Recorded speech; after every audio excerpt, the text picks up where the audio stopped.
अब हम next method पढ़ेंगे जिसको हम फर्मेंटेशन कहते हैं। फर्मेंटेशन हम पहले भी किसी लेक्चर में थोड़ा बहुत डिस्कस कर चुके हैं। मैं आपको मज़ीद इसके बारे में बता देता हूँ। इसकी कुछ टाइप्स हैं फर्मेंटेशन की। जो भी हम पढ़ने जा रहे हैं वो है अल्कोहलिक फर्मेंटेशन, कि यानी हमने अल्कोहल की फर्मेंटेशन करनी है।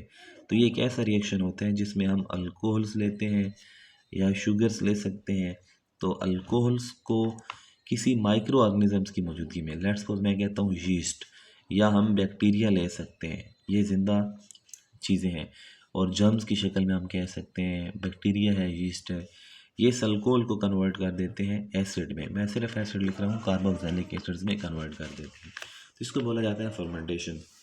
अब फर्मेंटेशन का जो असल रिएक्शन है मैं उसको लिखता हूँ। ये जो एयर में इथेनॉल बच जाता है, लेट्स सपोज हम किसी एक बर्तन में या किसी एक बीकर में हमने इथेनॉल लिया और उसको ऐसे एक्सपोज कर दिया, ऊपर से हवा आके इससे टकराती रहती है, इसमें आगे बाहर से जर्म्स गिरते रहते हैं, तो वो इसी इथेनॉल को किस में कन्वर्ट कर देते हैं, एसिड में। क्योंकि इथेनॉल है तो इथेनॉल किस में कन्वर्ट होता है, एथेनोइक एसिड में। तो ये दोनों चीज़ें, ये सेम वही रिएक्शन है जैसे हम वहाँ पे ऊपर पहले पढ़ चुके हैं कि इथेनॉल है और इथेनॉल से क्या बन जाएगा, एथेनोइक एसिड। लेकिन बस उसमें हमने ये जहाँ पे जितनी ये चीज़ें लिखी हैं ना, इनके बजाय क्या लिख देना है, यीस्ट एंड बैक्टीरिया, बस ये चेंज करना है, बाकी रिएक्शन हमारा वही है। तो हमने इसको बायोलॉजिकल फर्मेंटेशन भी कह सकते हैं या बायोलॉजिकल मेथड ऑफ प्रिपरेशन भी कह सकते हैं।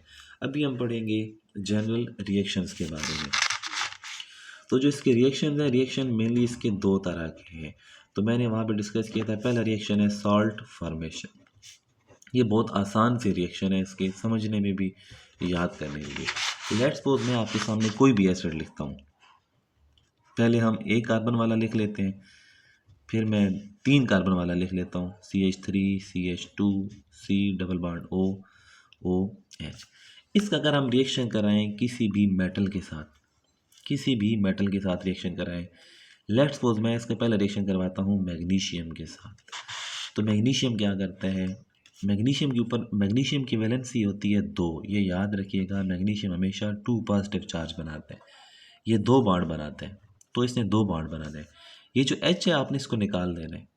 ये H जब निकलेगा तो ये चीज़ जो बाकी बच जाएगी ना वो यहाँ जुड़ जाएगी। O है, O लिख दिया, साथ कार्बन लगा हुआ है, साथ डबल बॉन्ड O लगा हुआ है, साथ क्या लगा हुआ है, H।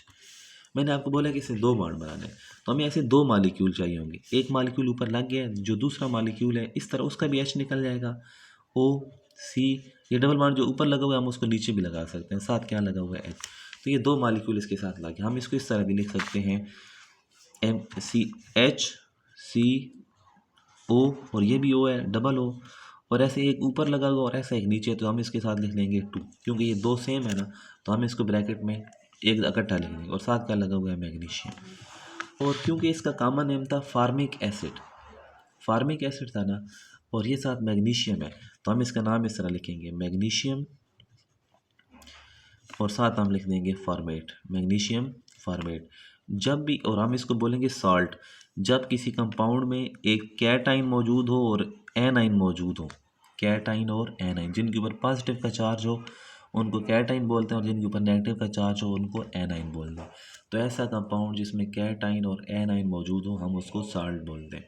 तो ये मैग्नीशियम फॉर्मेट बन गया है। अब मैं दूसरे का रिएक्शन करवाता हूँ। अच्छा, ये जो H निकला था, एक H एक मालिक्यूल से, दूसरा H दूसरे से, H और H आपस में जुड़ के क्या बना देंगे, हाइड्रोजन गैस। तो ये एक पेपर का क्वेश्चन भी है कि जब कभी एसिड स्ट्रॉन्ग मेटल्स के साथ रिएक्ट करे तो वो हाइड्रोजन गैस लिबरेट करते हैं। अब हम दूसरा रिएक्शन पढ़ते हैं। अगर हम इसका रिएक्शन कराएं किसी बेस के साथ, NaOH, तो ये जो OH है, इसका OH और इसका H मिल के क्या बना देते हैं हमारे पास, H2O। ये रिएक्शन यहाँ खत्म हो गया, दूसरे को मैं इस तरह नीचे कर रहा हूँ। ये OH और ये H आपस में मिलके क्या बनाएंगे, H2O। जो चीज़ें पीछे बच जाएंगी हम उनको जोड़ देंगे, CH3 CH2 C double bond O, साथ O बच गया, तो ये नेगेटिव आइन बच गया, और इसका Na बच गया, वो इसके साथ लिख दें। अब ये देखिए 3 वाले का नाम प्रोपानोइक एसिड हमने कहा था ना, और साथ क्या है, सोडियम। क्योंकि ये अब साल्ट है तो हमें इसका नाम लिखना पड़ेगा, तो ये नाम क्या होगा, सोडियम। प्रोपानोइक एसिड है तो प्रोपानोएट हम नाम लिख देंगे, सोडियम प्रोपानोएट।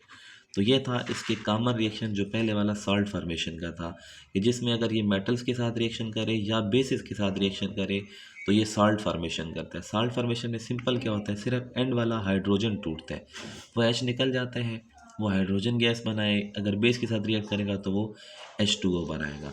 तो ये हमारे पास दूसरा रिएक्शन था और वो हमारा पहला। तो हमने बस जनरल ये पढ़ा है कि ये सॉल्ट फार्मेशन के लिए या मेटल के साथ रिएक्ट करना होगा या बेस के साथ रिएक्ट करना। तो ये हमारे पास दो चीज़ें हो गई हैं। अब हम एक और चीज़ डिस्कस करते हैं जो हमारा इस कार्बोक्सिलिक एसिड का आखिरी हिस्सा है, ईस्टर फार्मेशन।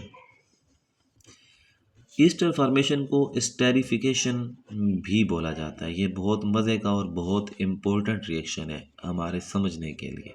स्टेरिफिकेशन रिएक्शन, जब कार्बोक्सिलिक एसिड और अल्कोहल आपस में मिले in the presence of an H2SO4, sulphuric acid की मौजूदगी में या कोई भी ऐसा और हम स्ट्रॉन्ग एसिड ले सकते हैं, अगर उसकी मौजूदगी में ये मिलेंगे तो हमारे पास जो चीज़ बनेगी हम उसको ईस्टर कहेंगे। तो भी आपने ईस्टर्स के बारे में पढ़ते हैं कि ईस्टर्स क्या होते हैं। ईस्टर्स कुछ ऐसे कंपाउंड्स हैं जो नेचुरली फ्रूट्स में पाए जाते हैं। लेट्स सपोज एप्पल है, बनाना है, पियर है, रसबेरी है, तमाम फलों की जो खुशबू होती है या जो एक ख़ास जायका हमें फील होता है वो इसकी वजह से होता है, ईस्टर की वजह से। ये जो हम लोग देखते हैं कि अक्सर टॉफ़ीज़ में, चॉकलेट्स में कुछ स्पेसिफिक फ्लेवर्स ऐड किए जाते हैं कि लेट्स सपोज हम कहते हैं कि ये जो हम चॉकलेट खा रहे हैं या कैंडी खा रहे हैं उसके अंदर एप्पल का जायका आ रहा है, तो उसके अंदर सिंथेटिक फ्लेवर डाले जाते हैं। वो सिंथेटिक हमें उसमें से आम की या एप्पल की या बनाना की खुशबू क्यों आ रही होती है, क्योंकि उसके अंदर सिंथेटिक ईस्टर्स डाले जाते हैं। मैंने दो चीज़ें बोली हैं कि एक तो ये नेचुरली पाए जाते हैं, दूसरा सिंथेटिकली हम खुद बना सकते हैं। लेट्स सपोज मेरे पास है एक चीज़, मेरे पास है एप्पल, तो मैं कहता हूँ कि एप्पल के अंदर जो हमारे पास पाया जाता है ना ईस्टर, मैंने उसको वहाँ से निकाल लिया, मैंने लैब के अंदर उसका फार्मूला मालूम किया कि उसका फार्मूला क्या है, और जो उसका मेरे पास फार्मूला मिला मैंने फिर उसको वैसे का वैसा खुद से बना लिया। तो जब मैं खुद से बनाऊंगा तो उसकी भी स्मेल एप्पल के जैसे ही होगी। तो जितने भी फलों में नेचुरल ईस्टर्स पाए जाते हैं वैसे सिंथेटिक ईस्टर्स अब बनाए जा चुके हैं और उनकी स्मेल ऐसी है, फिर हम उनको एज आ सिंथेटिक फ्लेवर यूज़ करते हैं। तो ये तो इनकी एक एप्लीकेशन थी ईस्टर्स की।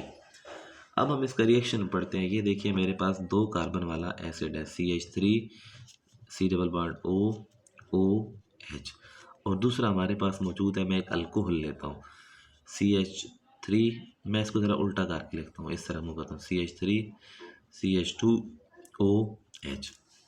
ये देखिएगा ये दो कार्बन वाला अल्कोहल है जिसका नाम है इथेनॉल, और ये दूसरे नंबर पे हमारे पास है एथेनोइक एसिड, या हम इसका कॉमन नेम लिखते हैं अभी एसिटिक एसिड, क्योंकि हम इसको एसिटिक एसिड ज़्यादा यही लफ्ज़ यूज़ होते हैं। जब रिएक्शन होता है तो इधर से OH और इधर से H, ये दोनों मिल के क्या बना देंगे हमारे पास H2O। तो ये हमारे पास वाटर की शक्ल में निकल गया। जो चीज़ें पीछे बच गई उनको जोड़ दें, CH3 C double bond O, इधर तो कुछ भी नहीं बचा ना, और उधर क्या बच गया था O CH2 CH3, और ये आपस में जुड़ गए। तो कोई भी ऐसा रिएक्शन जिसमें दो बड़े मालिक्यूल्स आपस में जुड़ जाएं विद एलिमिनेशन और without elimination of small molecule, या दो बड़े मालिक्यूल मेरे और साथ एक छोटा सा मालिक्यूल एलिमिनेट हो जाए या ना भी हो, तो हम ऐसे रिएक्शन को बोलते हैं कंडेंसेशन रिएक्शन। कंडेंस का मतलब होता है जुड़ना। तो ये जो हम रिएक्शन पढ़ रहे थे स्टेरिफिकेशन वाला, तो ये खुद क्या था, एक कंडेंसेशन रिएक्शन था, यानी इसमें दो मालिक्यूल एसिड और अल्कोहल मिलते हैं और ईस्टर बनता है। और ये रिएक्शन किसकी मौजूदगी में होता है, एसिड की मौजूदगी में। इसको हम कैटलिस्ट भी कह सकते हैं कि जो इस रिएक्शन को तेज़ करवाते हैं। तो ये हमारे पास ईस्टर्स बनाने का तरीका है। ये जो मैंने अभी यहाँ पे डिस्कशन की थी ना कि हम जो फलों में ईस्टर्स पाए जाते हैं तो हम उनको लैब में कैसे बनाते हैं, जब हमें उनका फार्मूला मिल जाए तो हम अपनी मर्ज़ी का एसिड और अपनी मर्ज़ी का अल्कोहल लेके कोई भी ईस्टर बना सकते हैं, और ये बहुत आसान रिएक्शन है। तो इस तरह से हम लैब में ईस्टर्स बनाते हैं। तो ये था इनका बेसिक इंट्रोडक्शन ईस्टर्स के बारे में। अब हम आते हैं कि इनके एप्लीकेशंस क्या है या जो डेली यूजेस हैं वो क्या क्या हैं एसिड्स के। तो एसिड्स के जो डेली यूजेस हैं वो तो नॉर्मल है ना। मैं आपको जो एक चीज़ बताऊँ, विनेगर, सिरका, जब भी हम घर में मैक्रोनीस बनाए या खाना बना रहे थे कुकिंग के दौरान, इसको as a flavouring agent use किया जाता है जायका देने के लिए। या स्पेसिफिक टेस्ट ऐड करने के लिए। तो ये एक फ्लेवरिंग एजेंट है जो खाने को जायका देता है। विनेगर, जिसको हम सिरका भी कहते हैं। तो सिरका क्या है? विनेगर।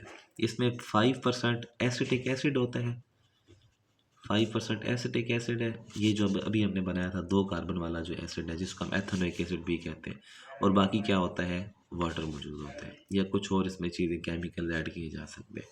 इसका जो दूसरा यूज़ मैंने अभी बताया था, ये जो सिंथेटिक ईस्टर्स हैं, क्योंकि हम ऑलमोस्ट हर जगह पे हर फील्ड में सिंथेटिक फ्लेवर्स का यूज़ कर रहे हैं। तो फ्लेवर्स में जो फ्रूटी स्मेल होती है उसके लिए हमें सिंथेटिक ईस्टर्स चाहिए होते हैं। तो ये 2 मैंने आपके लिए मेनली यूजेस जो हम डेली बेसिस पे कॉमन यूजेस हैं वो बताए हैं।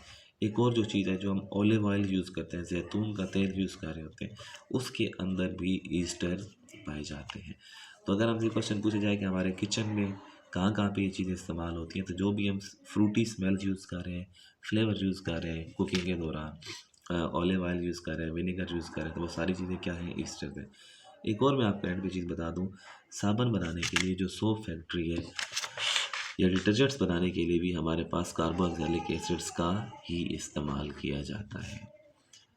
और जितने हम ऑयल यूज़ करते हैं एडिबल ऑयल्स, अगर हम उनका भी फार्मूला देखें तो उसमें भी हमें कार्बोक्सिलिक एसिड्स ही मिलेंगे। तो सोप फार्मेशन में इस्तेमाल हो रहे हैं और जो हम ऑयल्स यूज़ करते हैं उनके अंदर भी कार्बोक्सिलिक एसिड ही पाया जाता है। तो ये सारे हमारे डेली बेसिस के यूजेस थे। तो ये था कार्बोक्सिलिक एसिड की एक ब्रीफ समरी थी। बाकी मज़ीद डिटेल के लिए आप मुझसे क्वेश्चन कर सकते हैं। Thank you so much.